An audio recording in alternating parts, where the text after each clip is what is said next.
Como cada año, Torrent pone el espectacular punto y final a los actos de moros y cristianos de estas fiestas patronales 2012. Miles de personas se acercan aquí a la capital del Horta Sud para ver desfilar a comparsas y filaes en la gran entrada.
La capitania cristiana, pues, la veritat és que en una línia molt bonica, amb molt d'aspecte tradicional, preciós en aquest moment en què Javier anava amb la seva xiqueta, i la veritat és que jo crec que sota que la situació econòmica és un poquet ressentida, tots han fet un esforç molt bo perquè isquera en la mateixa línia que ho duguem sempre en Torrent, i la capitania de la Mora, com eren berberiscos, ens tenien que sorprendre i ens han sorprès, no sols en el boato, que ha sigut un boato en uns balls espectaculars, sinó també en el propi capità, no? Però bueno.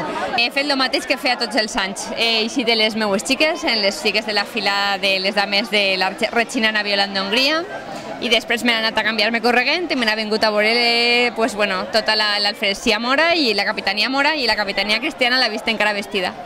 I la veritat és que emocionant, no? Com tots els anys, i dona gust veure que la gent s'eix al carrer, se volca en aquesta festa, no? I això és el que ha fet que, a pesar de ser una festa molt jove, ha tingut una trajectòria molt important i està sent referència a la comunitat. I l'any que ve a nosaltres ens toca capitania i jo disfrutaré moltíssim i intentarem estar a l'altura d'esta festa com han estat les capitanies d'enguany i disfrutar moltíssim, no? Jo crec que això és una festa per a viure-la, per a disfrutar-la, per a conèixer-la, i també és algo que mai deixa indiferent, no? Jo penso que avui tampoc ningú s'ha quedat indiferent. Ha sigut perfecta, tot ha anat molt bé, els boatos han sigut estupendos, els quatre carrers ens han sorprès, i la veritat és que és el que és, no? Són els moros i cristians de Torrent, en la seva peculiaritat i la seva idiosincràsia, cada una de les seues filades i comparses, però ja hem disfrutat, ha vingut l'entrada, ha anat tot bé, i jo estic en aquests moments super emocionat, super relaxat, i va tot rodat.